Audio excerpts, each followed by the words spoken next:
Miracles do not belong to religion, they belong to nature. And if you're right that nature belongs to God, then miracles belong to God.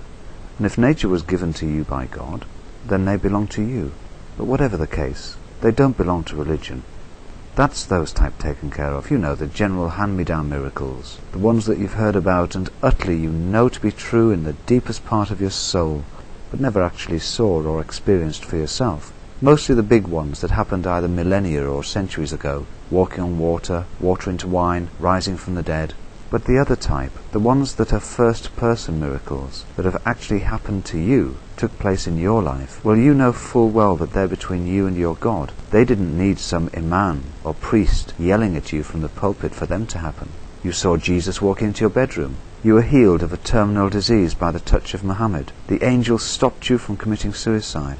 Whatever glorious personal miracle it is that you absolutely know happened is between you and your God. Let's keep the interfering sin peddlers out of it at this stage, shall we? Now, I'm not going to deny either type of miracle, the ones that happened 3,000 years ago or those that happened to you this morning. If they happened, then they happened, true? If I try to question them, then though I may speak with the tongues of humans and angels, if I don't have love, I am a loud gong or a clashing cymbal, 1 Corinthians 31:1. You're not going to listen to an unbeliever's words about something that you totally know and will never even allow yourself to question. And this is why the scheming, largely closet atheist religious clerics know they're onto a good thing with miracles. Remember how fervently you held on to the truth of the miracles that you simply know actually happened in the way you think. Well, what better way than to hijack that powerful personal sense of unquestioning knowledge and claim it for themselves? It's clever stuff, you know, and it works. Every day thousands and thousands of Christians are believing the Islamic miracles and are converting to Islam, and the same for Muslims converting to Christianity. The miracles have it every time. Jesus really did rise from the dead. Honestly, it really happened. Muhammad really was taken to heaven by the angel. You'd be mad not to believe it. And who benefits in this glorious revelation of the miraculous nature of hoodwinking? The clerics. Always the blood-sucking, hope-sucking, dignity-sucking, fast-thinking con men in frocks. So if you're going to have your miracles, have them. Enjoy them for what they're worth. And they're not really worth a lot, are they, if you can't even question them, try and duplicate them to benefit other people like you who has been benefited, nor even try to understand them. And this brings us on to the greatest miracles of all, ones that you can not only enjoy, but which positively encourage you to ask questions and share their benefits. The greatest source of miracles that God or anything other than God could ever produce. Nature. Glorious nature. Miracles so numerous and rich that your imams and priests simply can't discern one end of them from the other. Nature's miracles are so miraculous that it took thousands of years for humans to even discover its now obvious secret, that if you mix your excrement with your food, you pass on little tiny bacteria that can kill you stone dead, that the black rock we've been rather stupidly walking on for millennia was actually capable of being burned and used to produce steam that can then turn turbines and generate a miraculous and invisible substance that travels along cables and creates the miracle of light in the darkness of humanity.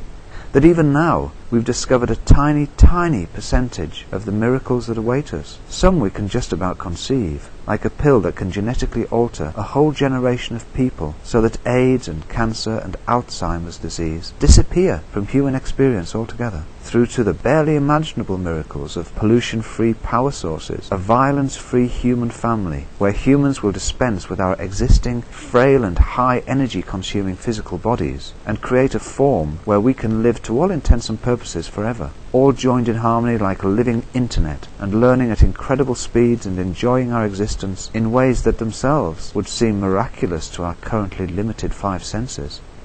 A human growing back an amputated limb would be as good a miracle as you get, wouldn't it? And you know, it'll be possible. Not via the clerics who just want to suck you dry and remove all the natural miracle-making ability that you have, but via people like you and me, just ordinary humans who studied a bit of chemistry or physics, worked hard and came up with a solution. We ordinary folks did it with heart transplants, and people like you and me bring back the dead in hospitals all around the developed world. And did you know that your God, or nature, and again not the clerics, has been doing the growing back an amputated limb miracle for millions of years? Starfish can grow back their limbs. Salamanders can even regrow internal organs. Clever, eh? Simply miraculous. Religion has hijacked miracles because miracles represent the cherry on the top of the cake, the sweet little inducement to think there's something beyond every single person's ability to ever understand, especially the dumb and submissive sheep.